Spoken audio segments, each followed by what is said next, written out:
આ મારા મિત્રએ ટાઇટલ મોકલાવ્યા છે. વાર્તાઓ બહુ સરસ લખે છે. કઠોર સાસુને શું છે? અરે કેવી વહુ છે, જવા દે. બીજી પૈસાની લાલચુ સાસુ. ઓહ બાપરે. વહુના કંકુ પગલા, બાપનો વાલો. કેમ તમારા મિત્રએ ક્યાંય પ્રેમાળ સાસુ લખી જ નથી? હવે સમાજમાં જેવી દેખાતી હોય એવું લઈ સમાજમાં કાંઈ નહીં, એને આવું આવી જશે. હોય હવે ઘેરે ઘેરે માટીના ચૂલા છે. બસ. મમ્મી, હા બેટા. મારે કોલેજ જવું છે તો ફીના પૈસા આપો ને.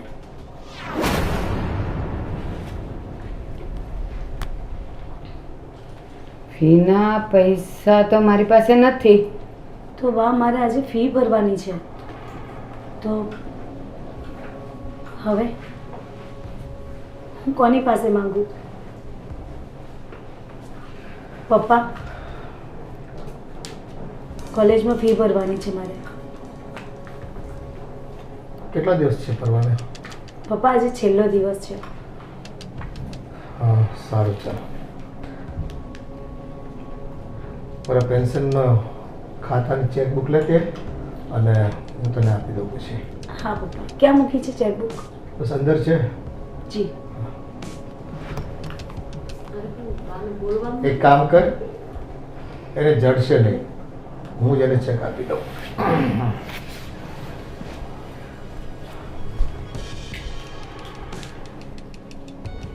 એને કોલેજ કરાવીને કામ શું છે? એમ નથી કહેવાતું કે કોલેજ બંધ કરો ને ઘરના કામ શીખો. મેં ના એટલે જ પાડી હોત. હા બોલ બેટા બોલ. બસ કાંઈ નહીં. મમ્મી, અમારે કોલેજમાંથી છે ને પ્રવાસ આવ્યો છે, તો 4000 ફીસ છે, તો મને આપો ને. મારા બધા દોસ્તાર જાય છે, મારે પણ જવું છે મમ્મી. ક્યારે જવાનું છે બેટા? આવતા મંગળવારે. હા તો હું તને 2 દીમાં દઈ દઉં, ભરી દેજો. હો પાક્કું ને? હા હા પાક્કું. આજ કયો વાર છે? શુક્રવાર. આ શુક્રવાર થયો છે. હા હું તને છે ને રવિવાર દઈ દઉં, સોમવારે તું પૈસા ભરી દે. Thank you. હા મને યાદ કરાવજે. પણ મમ્મી 4000 તો ખાલી પ્રવાસના છે, મારે ત્યાં વાપરવાના અલગ. હું દઈશ તને 2000 દઉં, થઈ રહી ને? 3000 આપજો ને મમ્મી. હારું હાલ 3 કરી દઈશ. બસ થેન્ક યુ. હારું. અરે પણ રવિવાર મને પાછા યાદ કરાવજે, મારે કઢાવવાના હોય. હો ને? હું રવિવારે તમને કહીશ, બરોબર? હા મને યાદ કરાવજે, હું તને દઈશ. અને મને સવારે આપી દેજો, પછી હું સોમવારે ફી ભરી દઈશ. પ્રવાસની. હા હા અને 3000 તારી પાસે વાપરવાનું રાખજે. સારું જા. હો ને? જા માંદી. Thank you mummy. હા બેટા જા. મારો દીકરો અત્યારે હરે ફરે નહીં તો ક્યારે હરે ફરે. સારું આવ, પછી જવાબદારી આવી જાય. આવ બેટા આવ. હું વાતો કરતા હતા બે માં દીકરો? એ કાંઈ નહીં, જોઈ આવ્યો ને તો મેં પૂછ્યું કે કેવું ચાલે છે ભણવાનું ને એક્ઝામ ને. મેં એને એમ કીધું કે હમણાં એક્ઝામ આવે જ ને માથા પર, તો જરાક વાંચવામાં ધ્યાન રાખજે ને, હમણાં ભાઈબંધ દોસ્તારોમાં ઓછો જાજે. બસ એ વાતું કરતા હતા, બીજું કાંઈ નહોતું. ત્યાં તો તું આવી ગઈ. હું શું કહેતી હતી? આ નેહાબેનની ફી ભરવાની હતી, તો તમને વાત કરી? નેહાએ મને કીધું પણ મારી પાસે પૈસા નહોતા. આ એના પપ્પાએ કીધું કે હા હું આપું છું. મારી પાસે નહોતા પૈસા. અને હું એમ કહું છું કે એને હું હવે કોલેજ કરાવવાની જરૂર છે? હવે એને ઘરના કામ નહીં શીખવાના? હવે એનું બહાર ગોતવું નહીં પડે ઘર? તો સાસરે જઈને પછી થોડી એ કાંઈ ભણવાની નોકરી કરવાની હતી, તો હવે ઘરના કામ શીખે તો? બા, તમારી બધી વાત સાચી છે, પણ જો આ દીકરીઓને ભણાવી હોય, ન કરે નારાયણ, અને સાસરિયામાં કાંઈ પણ વાંધો આવે ને તો એના પગ ઉપર ઊભી રહે, અને હાવ નર્વસ થઈને ન કરવાનું ન કરી બેસે ને એટલે આ વસ્તુ કરવું પડે છે. કાંઈ નહીં, હવે છે ને તમે બેસો, હું રસોઈની તૈયારી કરું. હા.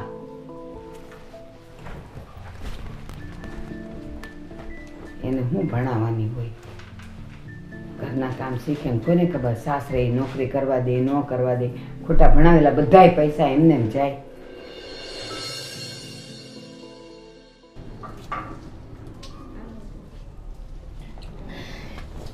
કેમ છો માસી? એ આવો આવો. કેમ છો? હા હો.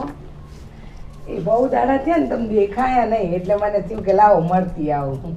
સારું છે ને આવ્યા તો. હા, એ હું શું કહું છું તમને, કેમ છે તમારા ઘરે બધા મજામાં? હા બધાય મજામાં છે. હા તમારી નેહાને કેમ છે? સારું છે ને? હા બહુ ડાઈ હોય ઈ. બહુ ડાઈ, સાચી વાત છે હો. પણ તમને નથી લાગતું આજકાલ બહુ એમ તૈયાર થઈને કોલેજ જતી હોય એવું? અરે પણ કોલેજ જતી છોકરીઓ હારી તૈયાર તો થાય જ ને. નહીં તો ખબર તમને કોલેજમાં પછી છે ને એને ચંપાબેન કહીને બોલાવે એટલે ભલે ને જાય. ના ના, એ તો સાચી વાત છે હો. તૈયાર થઈને તો જવું જ પડે. પણ આ તો છે ને, હું તમને શું કહું, મને તમારું પેટમાં બળે ને એટલે કહું છું. જો આ છોકરીને ભણાવો ગણાવો એ સારી વાત કહેવાય, કારણ કે દીકરીઓને તો ભણાવવી જ જોઈએ, પણ થોડું ધ્યાને આપવું જોઈએ હો. આ મારી માસીની દીકરી નથી, એ કોલેજ પૂરી થતા પહેલા તો ભાગી ગઈ. આ તમે ધ્યાન ના આપો ને કાલે નેહા ભાગી જાય ને તો તમારા પર નામોસી આવે. ગમે તેમ તોય તમે સાવકી માં કહેવાઓ, સમજ્યા તમે? એ ભલે મારા પર સાવકી માનું લેબલ લાગ્યું છે અને તમારી માસીની દીકરી ભાગી ગઈ ને તો એ એવી હશે તો ભાગી ગઈ, પણ મારીને આ તો કીધા વગર ક્યાંય જાય નહીં. અને કોક દિવસે ને એને વધારાનું લેક્ચર હોય ને મોડું થવાનું હોય ને તોય મને ફોન કરી દે કે મમ્મી આજે મારે છે ને થોડુંક મોડું થશે. મારી દીકરી તો ડાય છે. ડાઈ છે, ડાઈ છે, હું એ જ કહું છું, ડાઈ છે તમારી નેહા. પણ છે ને થોડું ધ્યાન આપજો. ચાલો હું જાઉં છું, મારે ઘણા કામ છે. એ હા આવજો. હે ભગવાન, આ દુનિયામાં સાવકી માં થવું ને સૌથી વધારે દોયલું છે. અને આ કોલેજ જાય છે આવી લટુડા પટુડા કરીને તો લોકો મને કેવા આવે છે ને, પણ એ અખણી રહેતી નથી. એમને જ સાદા સીધા જઈને સાદા સીધા આવીએ, પછી આ ગામની મારે બધું કેવા આવે એ બધાનું મારે સાંભળવું પડે છે.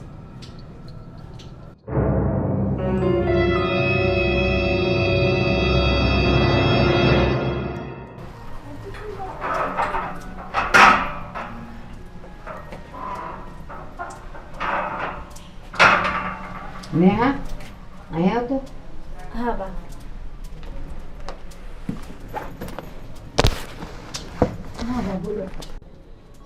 આવી ગયા કોલેજ થી? હા ફીના પૈસા ભરાઈ ગયા ને?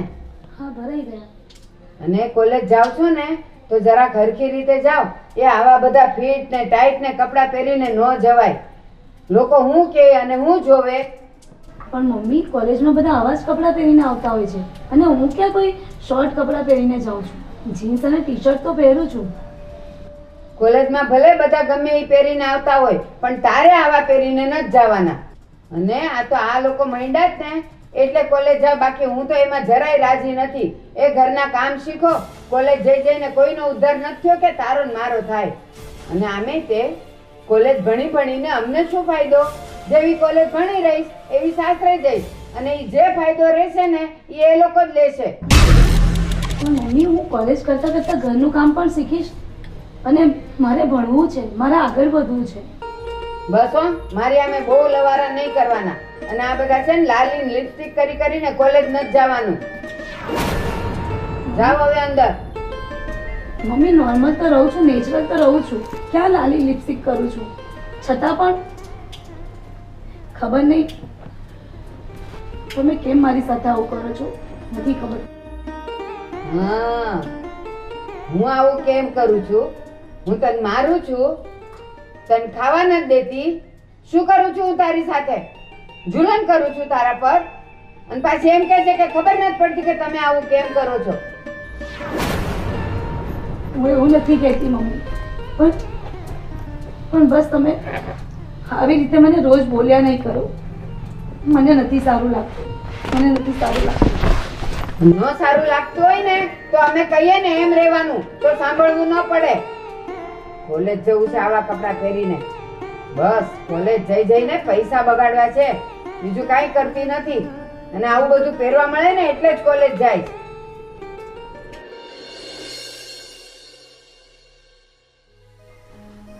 હા હા, અરે હા હા, મેં બધી જ તૈયારી કરી નાખી છે. પ્રવાસમાં બહુ જ મજા કરશું.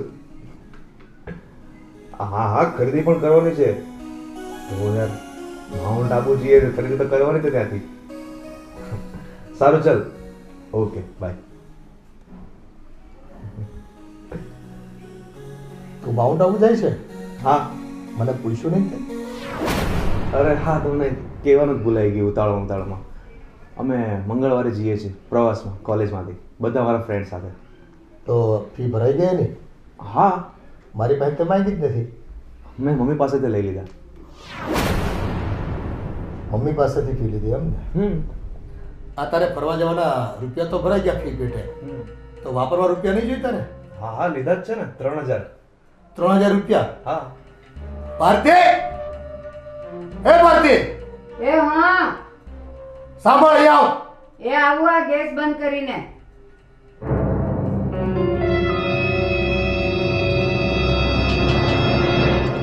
બોલો.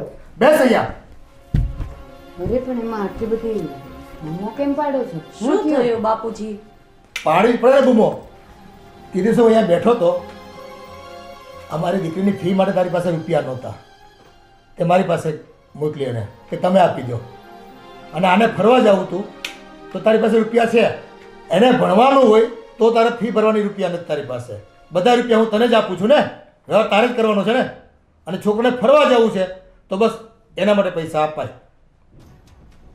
ભારતી, હું ઘણા દિવસોથી જોઉં છું કે તું છે ને મારી દીકરીને કોઈ કાળજી નથી લેતી.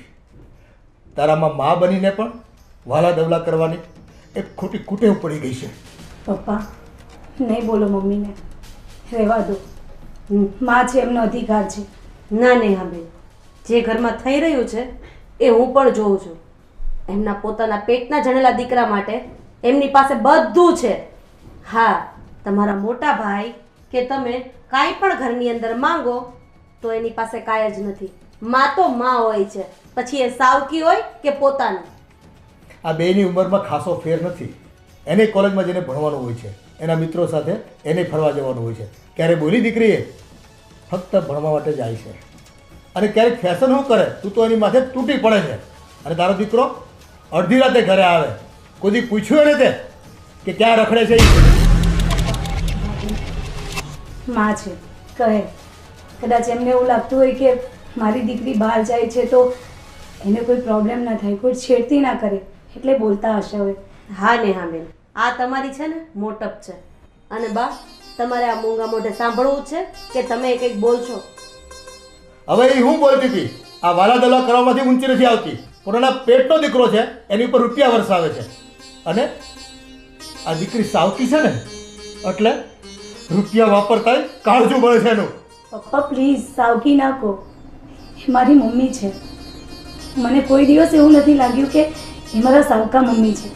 નેહાબેન, આ મમ્મી પ્રત્યેનો તમારો પ્રેમ છે ને એ ખાલી ને ખાલી તમારા તરફથી છે, બા તરફથી નહીં. અને બા, તમને એક વસ્તુ કહી દઉં, પપ્પાએ બીજા લગ્ન એના મોટા દીકરાના કહેવાથી અને સમાજના કહેવાથી કર્યા હતા. અને એ પણ એમની ખુશી માટે નહીં, ખાલી ને ખાલી એમની દીકરીને સાચવવા માટે. મને એમ કે બીજા લગ્ન કરું ને તો મારી દીકરીને એક મા મળી જાય, પણ તે તો અહીંયા આવીને મારી દીકરી ઉપર દુઃખના ડુંગર રહેવા. રહેવા દો પપ્પા, બસ હવે બહુ થઈ ગયું. મારી મમ્મીને હવે નહીં બોલતા કંઈ જ નહીં. તારી વાત સાચી છે, હું જ ખોટી છું. અત્યાર સુધી મેં નેહાને ક્યારેય મારી દીકરી નહોતી માની. બસ હું તો એમ જ સમજતી હતી કે આ એક જ મારો દીકરો છે, અને એની સાથે હું અન્યાય પર અન્યાય હું કરતી રહી. ક્યારેય મને વિચાર ન આવ્યો કે દીકરી તો દીકરી છે, એ પોતાની હોય કે સાવકી હોય. હા, થોડીક મમતા મેં એના માટે અને એના પર વરસાવી હોત તો કદાચ આજે આ દિવસ મારે જોવાનો ન આવ્યો હોત. નેહા બેટા, મને માફ કરી નહીં દેજે. મમ્મી, તમારે માફી ના માંગવાની હોય. તમે મને બોલી શકો છો, અને હવે રડવાનું બંધ કરી દો પ્લીઝ મમ્મી. જોયું તે આટલું કર્યું ને તો પરવાળમાં મારી દીકરી બધું ભૂલીને તને માફ કરી દીધી. હા, મને એમ હતું કે હું માં છું ને એટલે બસ બધા અધિકાર બધા હક હું જ જતાવી શકું, હું જ બધા પર લાદી શકું. એવું તો મેં ક્યારેય ન વિચાર્યું કે દીકરી આજે અહીંયા છે ને કાલે પારકી થઈ જશે. તો દીકરા કરતાં પણ એને થોડું વધારે વાલ કરું તો કાલ સવારે મને કંઈ થાય તો દોડતી આવી જાય. હા, પરણીને કદાચ દીકરો પારકો થઈ જશે પણ દીકરી તો ક્યારેય પારકી નથી થતી. એમાંય લગ્ન પછી તો એક જમાઈના રૂપમાં દીકરોય મળી જાય છે. પણ મને એ બધી ખબર ન પડી. બસ હવે ગુનો કરવાવાળા કરતાં આ માફી આપનારા હોય ને એ મોટા છે. આ બધી વાતને છોડો. નેહાબેન, હવે તમે બાની બાજુમાં બેસીને શાંતિથી વાતો કરો. હા બેટાને નહીં મમ્મી, બિલકુલ નહીં. અને તમને તો મને પૂરો બોલવાનો અધિકાર છે. તમે જેમ કહેશો ને એમ જ હું કરીશ. બસ બેટા તું એમ જ કરતી હતી પણ હું તને સમજી ન શકી. બસ મારી નજરમાં તો તું પારકી હતી. મેં તને પોતાની ક્યારેય ન માની, નેહા મેં ક્યારેય ન માની તને.